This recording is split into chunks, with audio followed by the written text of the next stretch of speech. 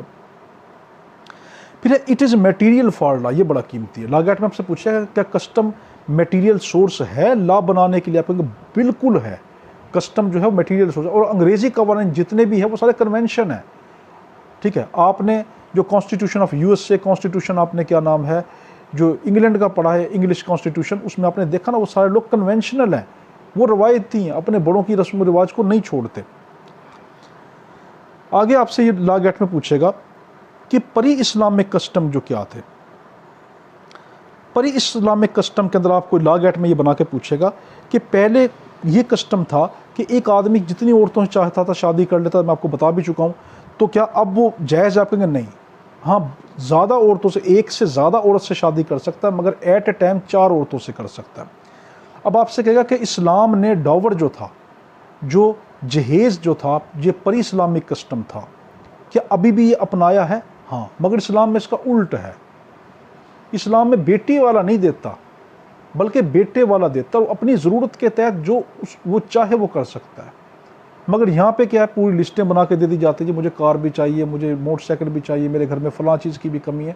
بھائی آپ اس کی بیٹی لینے کے لیے جا رہے ہو، کوئی مارکیٹ سے سودا نہیں کرنے جا رہے، جو جس کا دل چاہے وہ دے سکتا ہے۔ آج ہماری بہنیں، ہماری بیٹیاں کیوں کواری بیٹھی رہ گئی ہیں؟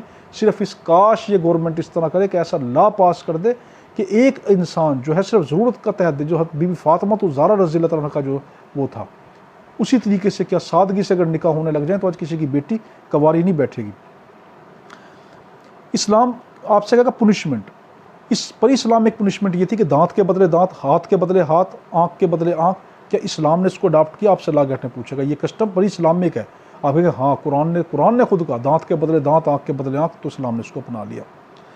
تو پھر اس کے بعد ہے قرآن پاک میں یہ کہا گیا، پھر آپ سے نہیں قرآن پاک کہہ رہا ہوں معاذ اللہ، تو کیا نام ہے، یہ کہا جائے گا کہ آپ کو لا گیٹ میں کہ انہیریٹنس کا جو تھا، پہلے یہ انہیریٹنس تھی، پری اسلامک یہ انہیریٹنس تھی کہ جو کوئی شخص مرتا تھا اس کا جو سب سے بڑا بیٹا ہوتا تھا صرف وہی جداد رکھ لیتا تھا۔ کہ اسلام نے اس کو اپنایا؟ آپ کہیں گے بالکل نہیں اپنایا، اسلام نے اس کو ریجیکٹ کر دیا۔ تو سمپل ورڈنگ میں وہ کوئی بھی ایسا آپ کو کہہ دے کہ جو آپ کو یہ لگے کہ اس کے اندر کوئی برائی ہے، تو آپ کیا کہیں گے؟ اسلام نے اس کو نہیں اپنایا۔ اور اگر اپنایا ہوا ہے اور آپ کو وہ یہ دے دے کہ دیکھو یہ بھی تھا اور یہ بھی تھا، تو آپ کیا کہیں گے؟ یہ وجہ ڈھونڈیں گے کہ یہ چینج کر کے اپنایا ہے، یا جس طرح اسلام نے زیادہ بیویوں کی تعداد اپنا لی ہے، مگر کیا چینج کر کے کہ ایٹ اے ٹائم 4 جو ایسی تھی کہ جو غلط تھی وہ اسلام نے نہیں اپنائی۔ مثال کے طور پر پہلے لوگ عرب کے اندر یہ رواج تھا، پری اسلامک آپ ہسٹری پڑھیں تو اس کے اندر یہ تھا کہ ایک جو آدمی ہوتا تھا وہ اپنی بیوی کو ایسے آدمیوں کے پاس جو بڑے بڑے بادشاہ ہوتے تھے خوشی سے بھیجتا تھا کہ اس کے پاس رات گزار کراؤ، اور جب تم حاملہ ہوگی تو ہمارا نام روشن ہو جائے گا کہ یہ جو خاندان، اتنے بڑے خاندان کا جو بچہ ان کے جو ہے گھرانے میں پیدا ہوا ہے۔ تو اسلام نے اس کو سختی سے منع کر دیا۔ آگے ہے اجتہاد۔ اجتہاد کس کو کہتے ہیں؟ اجتہاد جو ہے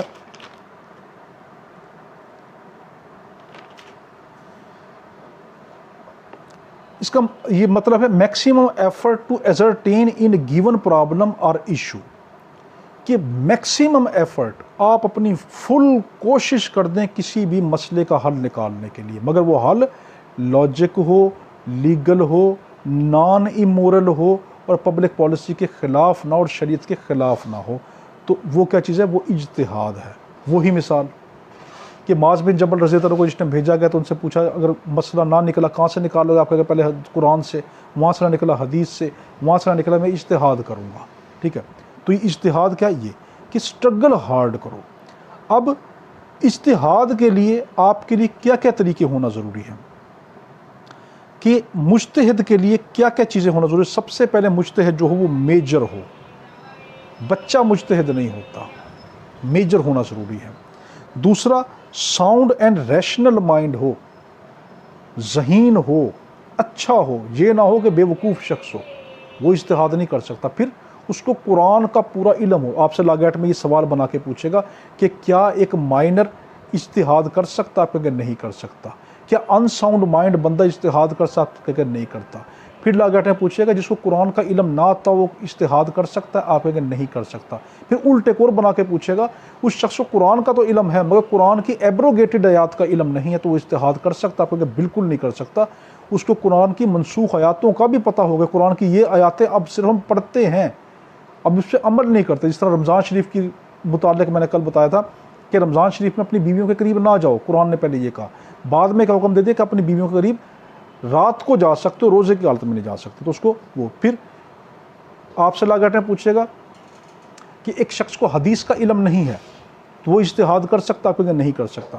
پھر آپ سے لاگٹ پوچھے گا اس کو عربی کی گرامر نہیں آتی وہ اجتہاد کر سکتا؟ آپ نہیں، جب تک عربی کی مہارت نہ رکھتا اس کو پتہ نہ اس حدیث کے اس لفظ کا کیا مطلب ہے، قرآن کی اس آیت کے اس لفظ کا کیا مطلب ہے، اس کو گرامر آنی چاہیے۔